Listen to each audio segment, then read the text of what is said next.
Welcome to the Under 8 Podcast, a daily college basketball show brought to you every weekday in under 8 minutes at the time of recording. It is Tuesday, January 16th, 11:13 p.m. My name is Josh Mullenix. On today's pod, the Boilers cruise in Bloomington. K-State tops Baylor, and a key outcome in the Big Ten race. It's all right now on the Under 8 Podcast.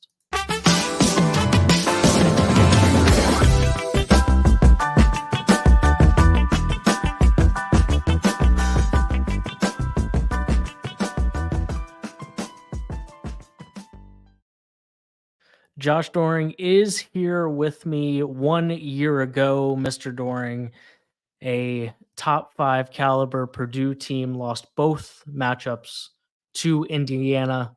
This year, that will not happen. The Boilers go into Simon Scott Assembly Hall 87-66.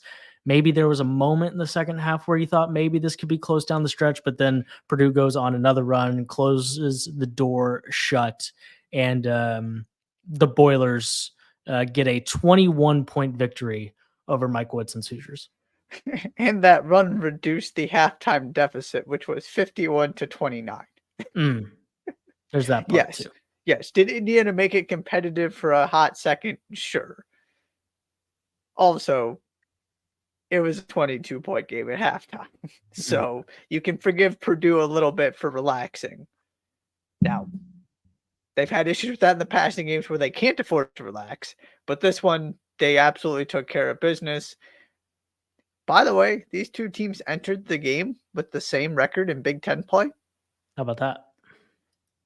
Which is, to me, part of the importance of this game and why we definitely wanted to talk about it, because Purdue has struggled in this game, because Purdue has not been good on the road in Big Ten play, because despite Indiana's shortcomings, they win their home games.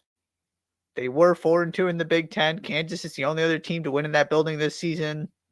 Obviously, and Purdue was clearly the better team last year, and didn't matter. Lost twice. Yeah, just one of those games where, and hopefully you get Josh back here in a second. Just one of those games that you don't know what's going to happen necessarily, no matter what the situation is. But Purdue 87-66. Some of the specifics on this one: Zach Edey 33 and 14, 11 of 23, went to the stripe 12 times, made 11 of them.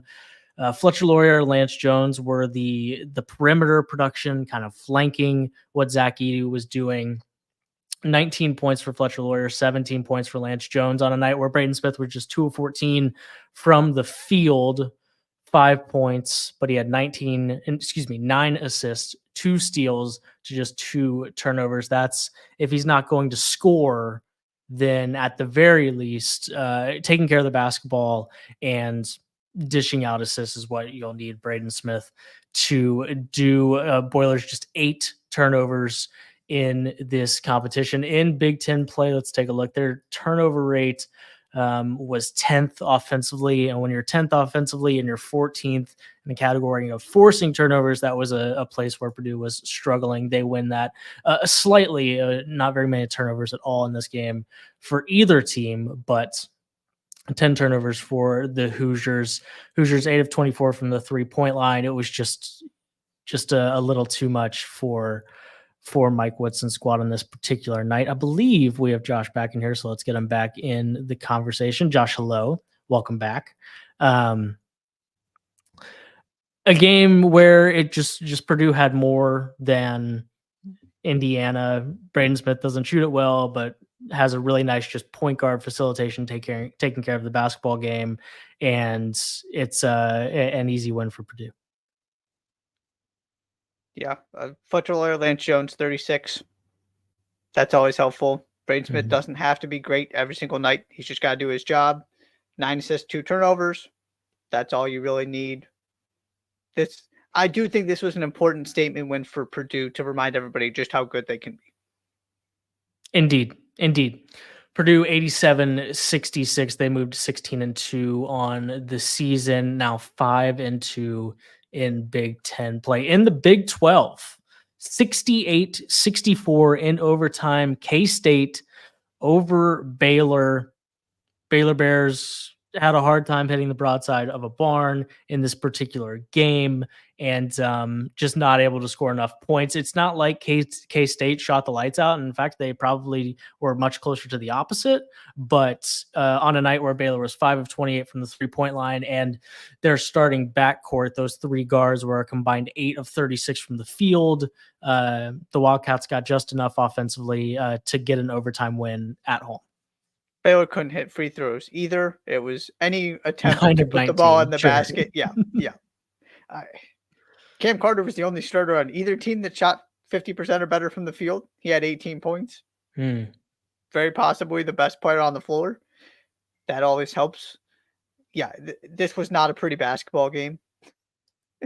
And that was epitomized by the fact that Baylor was up 1 at the end of regulation and fouled, and was up 2 in overtime and fouled Arthur Kaluma while shooting a 3 that led to a 4-point play, which is ultimately what turned the tide in Kansas State's favor finally.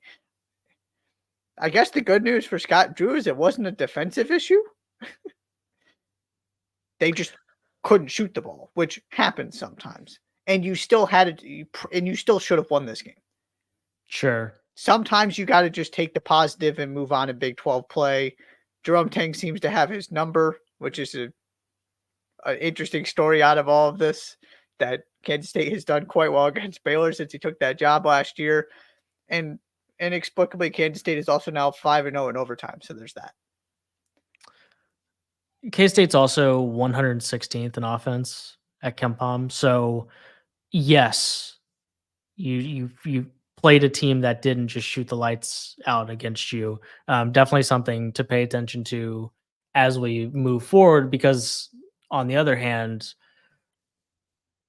like it's now 2 games in a row where they've failed to eclipse 65 points. Like the way that Baylor is built this year, you can't go long stretches not shooting the ball well. Yeah, and this is not last year's Kansas State offensively. So there is that part that needs to be qualified. Big 12, of course, Texas Tech, 3-0. As we all expected, last undefeated team in the conference. Shouts to Texas Tech. They're doing their best to turn our beloved Bulldogs' home win against Texas Tech into a nice win, and Butler's just not helping themselves out at all. But Texas Tech, Red Raiders, shouts out to you. Shouts out to Grant McCaslin. They're trying their best, and Butler punting on their part of the equation. 68-64 in overtime. Those two teams, by the way, now both 3-1 in conference. So that was a game for K-State to basically keep up with Baylor. Texas Tech, the only team with no losses. There are still 4 teams in the conference: Baylor, Kansas State, Iowa State, and Kansas. And is Iowa State about to lose? Is that right? Oh, yeah. They're about to lose. So no longer them, but still some teams off to a very, very strong start in Big 12 play. Last but not least, in the Big 10, the now 8-9 Penn State Nittany Lions, 87, number 11 Wisconsin, 83. What say you about this game? That was sneakily, when it comes to the Big 10 race, a pretty interesting outcome for a Wisconsin team that was off to the races in the Big 10. This is just college basketball at its finest, right? Wisconsin comes in here. The only team they've lost to since November 14th is Arizona. The only teams that have scored 80 points on them are Tennessee and Arizona. Mm-hmm. Penn State is clearly in rebuilding mode. Year 1 under Mike Rhodes, looking for a signature win. Wisconsin's got this chance to really put pressure on the Purdues of the world to go take care of business in every road game you should win, right? We were about to get to a point where Purdue can't afford to go lose at Northwestern, at Nebraska too many more times. Mm-hmm. And then Wisconsin hands him a game back by losing this one. Good for Mike Rhodes, good for Penn State to get this first win to at least keep themselves in the conversation, get yourself closer to 500 in Big Ten play, see if you can build off of this. The story here is that the 3 guards, Kanye Clary, Nick Kern Jr., and Ace Baldwin, had 62 points. Yep. Wisconsin could not stay in front of them. And we've talked about it, that this Wisconsin team's good defensively, but this Wisconsin team is also playing differently and is consistently scoring 70-plus points. Yeah. They're giving something up defensively to do that. You saw that in this game, because when is the last time that Wisconsin lost this kind of game that they were expected to win while scoring 83 points? Yeah, it's I was looking through it's not a KenPom stat profile that we see from Wisconsin very often. It's a top 10 offense in the country, number 6 at KenPom right now. It's not a bad defense by any stretch of the imagination. It's a top 30, but it's been, I mean, like last year it was a sub 110, so excuse me, sub 140 offense and a top 20 defense. This one is built a lot closer to the like mid 2010s teams. Like the Final Four team was first in offense and 35th in defense. Of course, that this team is not anywhere near as good as there's no team. break the tank in But there. yeah, but so don't get me wrong there, but it's usually you're usually seeing them further down the list on offense than defense, and that's not the case this year. And what happens sometimes is like that's a backcourt in at Penn State that has firepower, clearly. And sometimes there are nights where they're just going to make enough shots. And maybe you're not as well equipped as you would have been the last couple of years to maybe stop it. Yeah. And Penn State took care of the ball too. That's the other part of this. They just played really well and made Wisconsin beat them, and Wisconsin couldn't do it. And it looked like for a second they might take control of the game back. They got it tied. And then it was more plays from Penn State, a parade of free throws. It seemed like every possession, whenever Penn State needed to stop, they just committed another foul, and Penn State knocked down more free throws. This was Penn State's game pretty much from start to finish. They were the better basketball team. They deserved to win. Really good statement win for Mike Rhodes to get some confidence going. And yeah, now we're looking at the Big Ten. Not that anybody thought that Wisconsin was going to run away with the conference anyway, but it just feels different when you're one game ahead of everybody in the loss column versus 2. If they just could have kept this up a little bit longer, maybe Purdue slips up again, or at least you're making Purdue win 2, 3, 4, 5 games in a row, not just have one good game against IU, but then follow it up again and again. Now you're one game away from being tied in the loss column with them and falling right back to the rest of the pack. At some point, I mean, you get to 6-0 in conference, and this is, I mean, Wisconsin is good at winning Big Ten games, so it's not like they're a team that is notorious for going and losing 4 Big Ten games in a row. Like Right. you might just get to a point where you have to be flawless if you're Purdue to catch back up, and that could still they still have a game lead. Purdue still has ground to make up. Granted, that is a matchup that we will see twice the rest of the way. Wisconsin and Purdue play home and home this year. That's how the Big Ten schedule happened to shake out this year. But so there's still time for Purdue to go head to head with them. But it was a sneaky important result for what the Big Ten race looks like in the middle of January. If Wisconsin ends up not at least getting a share of the Big Ten title and the rest of Penn State's season goes the way you expect it to, they already, and we said this from the beginning, Ace Baldwin is not a bad place to start when you're completely rebuilding. Yeah. That Mike Rhodes is not starting from scratch here. But you compare this to the rest of the teams in the Big Ten, this is a game you should win if you're going to win the conference, of course. That's never how this goes. It's what makes the sport great. But if you're Wisconsin and you end up one game back at Purdue or you tie for the Big Ten title, this is one you're going to look back on and wonder what could have been. Anything else from this Tuesday? A couple other games to acknowledge. You mentioned that Iowa State game. Tyrese Halliburton was on the broadcast. Did you see this? No.